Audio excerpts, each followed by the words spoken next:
may be out of line for saying this, but you look exhausted. I don't be like for you, I don't do okay, I don't do alright.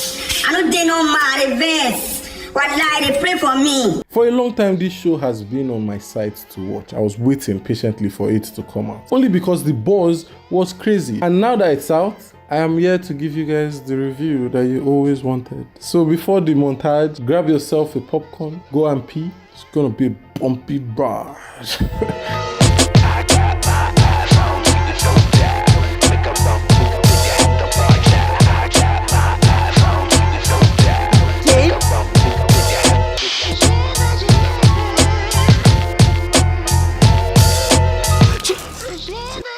Episode 1 was titled It's a Bloody Affair. This was the episode that introduced us, the viewers, to the characters, but they were introduced in a very weird way. We first start off with two ladies burying what is known as a body, a dead body, in case you missed that. So you fine. Is it?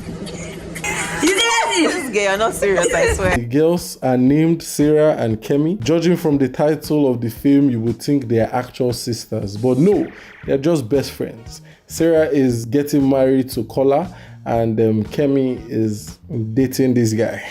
But you might be wondering, who is Kola? Kola is like this rich man's son that runs this pharmaceutical company named Adimola Pharmaceutical. I'm so glad I was able to pronounce that thing at once. I messed up. I'm glad I said it at one go, guys. He's a rich man, and the series wastes no time in telling us how rich he is. He uses helicopter to navigate Lagos traffic and wears a suit. Does that not shout, I am a rich man's son?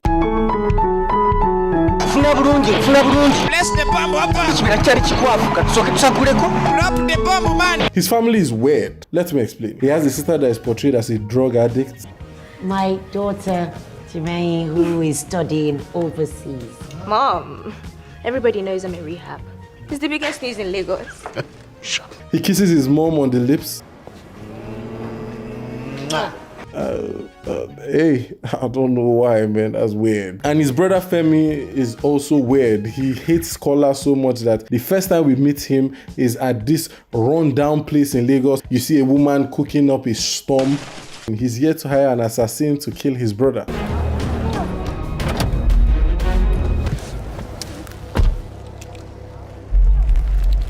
You know that's against the law. So their family is messed up, and if that's not all, Kola is an upcoming boxer. The show is actually a boxing show. Throughout the first episode, we see him practice his moves on his wife-to-be. He called a few times. 3, 2, 1, 0. Kemi, who is her best friend, confronts her and tells her not to go through with the wedding since Baba won't use her body train for Mayweather. And she agrees. She goes to tell her mom. And I was amazed when her mom said this. He beats me. Game Gamer. He beats me. You're willing to let go of everything. Maka one slap. She's right. The right time to leave is when he bundles you and puts you in a coffin. On the wedding day, this is where everything goes south. And when I say south, I mean south. The dancers are from the south, right? Right? Help me out, guys. But Kola almost kissed his ex in this wedding venue. And I wasn't surprised that he dodged it at the very last second because he only kisses two people, Sarah and his mom. We see the assassin prepare for murder, honestly.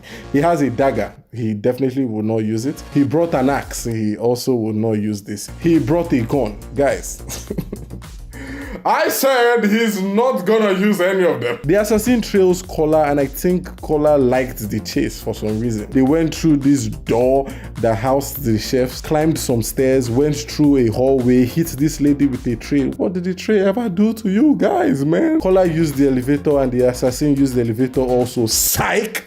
Kola never used it. Yeah, boy. They met and they fought each other man to man. Listen to the call! Please, I beg you! And you would think the assassin would be trained to beat a common man. Like, what the hell? We just saw him pack tools for mass destruction. But I don't blame him. Honestly, he lost this battle. Because if you have beaten babes the same amount of time Kola has, you would have the energy to beat an elephant. So the assassin stood no chance here. You a failure. You are a failure. You can never make it. After winning that battle, more bad news would come. Sarah tells Kola that this beating has to end, that she can't marry him. And all my guy could see was a punching bag. Sarah, listen to me. You will not do this. You hear me? You will not embarrass me. Embarrass my family. He hits her and strangles her so hard that this happened. I'm going to kill the both of you.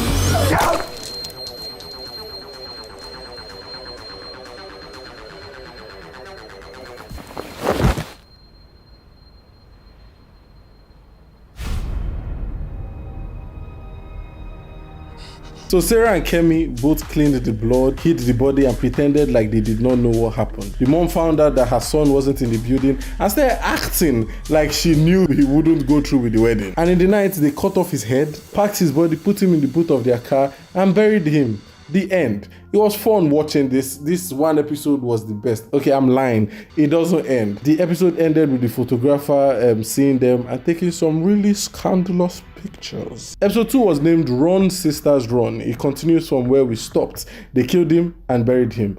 Then we see them do the usual bath after someone just committed murder. Things starts falling apart for Sarah. She gets kicked out of Ademola's home, and Uduak, which is Kola's mom, is so happy to do so, only if she knows that her son is gone. Kemi gets approached by the photographer who was at the parking lot that night. Nice car. And then this one I took at the loading bay of the hotel later that night.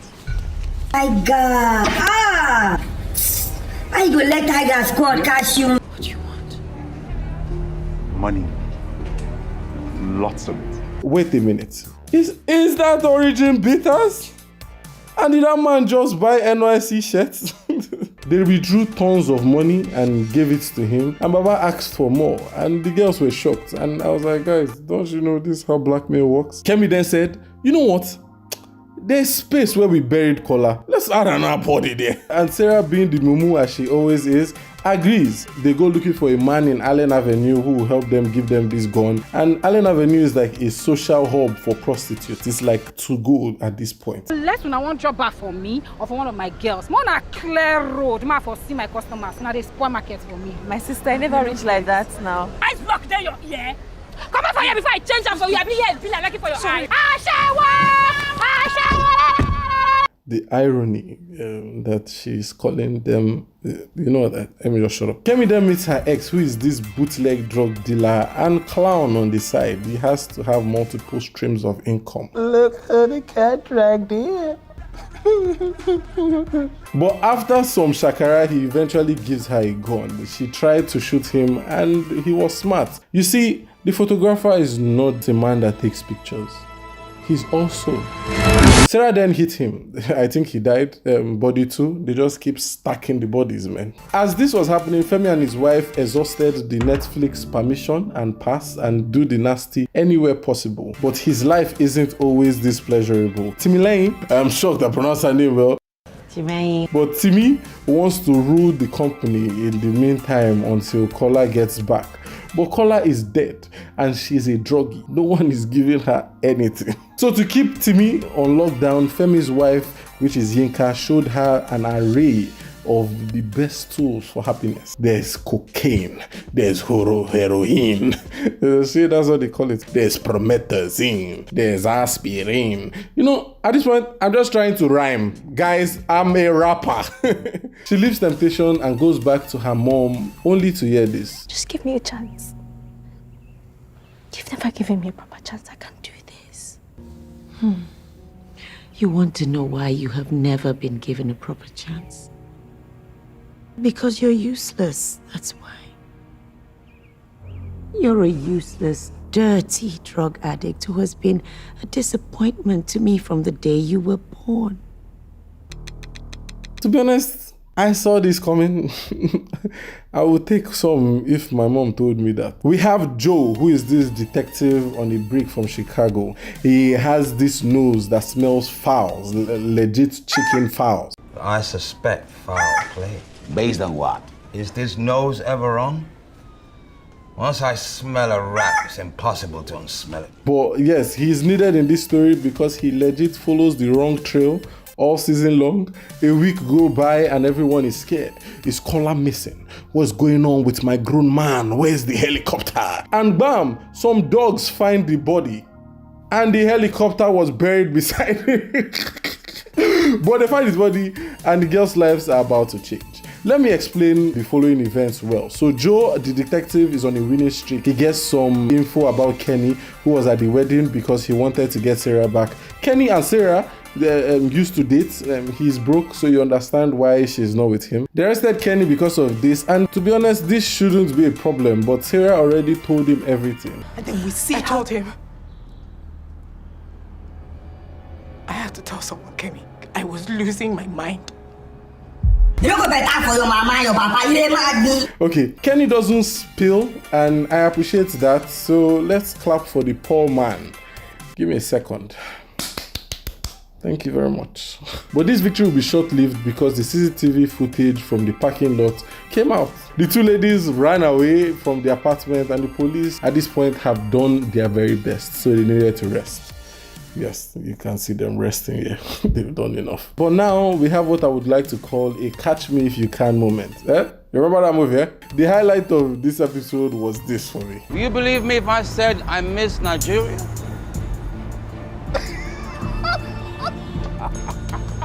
Episode 3 was titled The Hunt. Sarah and Kemi are now on the run as the police hunt them. I'm using hunt again. And they find themselves in this place called Makoko. I know this because there are more drone shots made in Makoko than any place in Lagos. It's like a hotspot for drone takers. I am serious. Go on YouTube, search Makoko drone, and be amazed. Sarah is unhappy in this episode, is she not always? But her dad gets this timely heart attack that only attacks poor people in Nollywood. Like he's broke, what else is he living for, honestly? Back to Makoko. They are here only because Kenny puts them there. And normally they should be able to live here without any worries, but they have a silent killer on their trail named Uncle B. And that guy looks like he lives for the chase. I haven't spoken about Uncle B so far, so let me explain to you this scary character. Is this bodyguard for Udwa that his looks is giving, but his vibe isn't. An Instagram model just laughed at that joke. I've made it in life, guys. He reminds me of that guy in that movie that rescued that Asian lady and put her on his shoulder, and they later on fall in love. What's the name again? Transporter, that's the name. I knew the name from the beginning. I was just trying to pretend like it's called leading on. You've been led on. It's a joke, guys. He finds them and starts like beating them up. But Sarah and Kemi are used to this. Sammy, what are you doing, man? If you can kill Kola, who is Uncle B? They knocked him out and set the house on fire. This chick right here, she wants to kill more people. As you did, so we don't get money. But I beg, we take out beg you. We got to reach money now, beg. You don't need to pay with money now. You pay with another thing. Yeah, boy. They decided to go to Kemi's grandma's place after Kenny threw away their fake passports to invade the police. Then they stole this car from this pimp. Honestly, I don't know if he is. The afro is giving pimp. Second time I'm using the joke giving. Is this still funny? You remember what you do when my popsy and momsy die? Snuck us into Auntie Felicia's house and watch Karasika on next. Oh guys, I have a review of that movie on my channel. Go and check it out. I really like it, guys. The car they stole broke down because if you think I would buy this car and still be able to afford fuel, you are dead wrong. They get a lift from these people who seemed like couples, but they are not. It takes the girls to this beach house. Maybe out of line for saying this, but you look exhausted. I don't feel like for you. I don't do okay. I don't do alright. I don't do no mad events. Wallahi, they pray for me. The episode ended with some naked battles that I can't show on YouTube because YouTube will choke my channel. Sarah, listen to me. You will not do this. You hear me? You will not embarrass me. Embarrass my family. You will not. But one thing you guys can't do to me is lie. That babe is not naked. I saw it. It's my job, man. The funniest scene in this episode was this. I'm waiting ages for this. You are too serious with this case. Remember the elephant, slow and steady. Unless you are getting paid. Guys, if you've reached this part of the review, I know you are here to stay. So why don't you just subscribe, man, and like the video, and also comment what is your favorite movie of all time. What's your favorite movie of all time? I'm going to say my favorite movie later on in the review. So keep watching. All right, back to the review. Is that clear?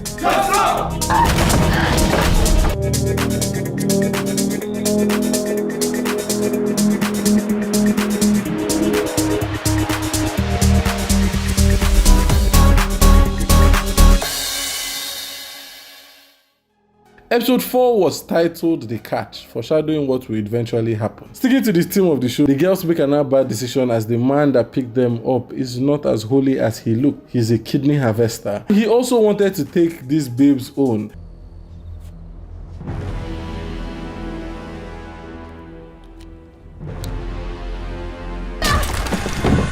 And again, guys, sticking to the theme, no man can stand a chance with any of these babes in a fight. They knocked him out or they killed him, but not after he killed Kenny. And based on that, I told you. You should have just walked away. The guy needed to die. I think that was the only way to stop him from helping Sarah. So good riddance. But RIP, to be honest, but good riddance. After they escaped, Kemi had to lie to Sarah saying Kenny gave them the car and he is still alive. But we all know Baba was slashed in the neck. He's gone. He's gone, guys. She later on confessed after some questionable buhaha. Is she dying? Oh, she's dead, guys. She's dead. Why did she save them? Why is she rubbing on her leg? He was trying to save us and Dr. Adeboye killed him. Okay, they finally make it to Kemi's village, but the joy will be short-lived because Transporter caught them as they were downing fufu. He took them to this hideout that was straight out of like King of Boys. Yeah, I had to make that joke to frustrate some people. I'm joking, guys. And this is huge because the family had waited for this all season long. So you know they would celebrate well. Uduak wore the best gown she had, even told Timlane to wear her own nice clothes. I'm not even lying. Uncle B has found the girls. Let's go then. Grab my bag. Meet me in the car and wear something nicer for your brother.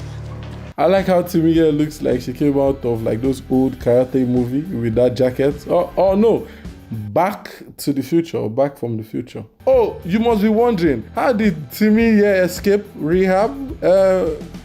I also can't show this on YouTube, guys. I have to blow it, but you know what happened. But before they got killed, they stood up to give a final speech. He used to beat me, and I wasn't the only one.